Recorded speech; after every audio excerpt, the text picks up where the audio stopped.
கெட்டலில் கொஞ்சமாக தண்ணியை ஊற்றி அதில் ஜவ்வரிசி வந்து பார்த்திங்கன்னா 2 கைப்பிடி அளவுக்கு போட்டு நல்லா வேக வச்சு எடுத்துக்கலாம். இப்போ ஸ்டவ் ஆன் பண்ணி பேன் வச்சு அதில் கொஞ்சமாக நெய் ஆட் பண்ணி துருவின கேரட்டை வந்து ஆட் பண்ணிக்கலாம். 2 கேரட் போட்டிருக்கேன். இப்போது அந்த துருவின கேரட்டில் கொஞ்சமாக சக்கரை போட்டுனா கேரமலைஸ் ஆகும்.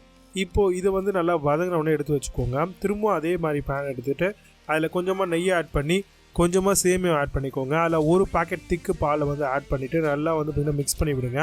நல்லா வெந்து வரும்பொழுது நீங்கள் ஜவ்வரிசி ஆல்ரெடி வேக வச்சுருக்கோம் இல்லையா, அதையும் வந்து பார்த்திங்கன்னா ஒரு 3 கைப்பிடி அளவுக்கு ஆட் பண்ணிக்கலாம். ஆட் பண்ணிவிட்டு கேரட்டையும் ஆல்ரெடி நம்ம வந்து வதக்கி வச்சுருக்கோம், அதையும் வந்து இந்த கியரில் ஆட் பண்ணிக்கலாம்.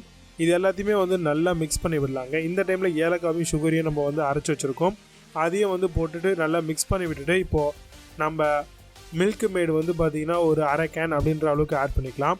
இதெல்லாம் மிக்ஸ் பண்ணி விட்டுட்டு ஒரு தாளிப்பு கரண்டியில் நெய்யை ஊற்றி அதில் முந்திரி பருப்பை ஆட் பண்ணிக்கலாம். வதங்கின உடனே அதை தூக்கி ஊற்றி நல்லா மிக்ஸ் பண்ணிவிட்டு இப்போ சர்வ் பண்ணலாம். சூப்பரான கேரட் பாயசம் ரெடி.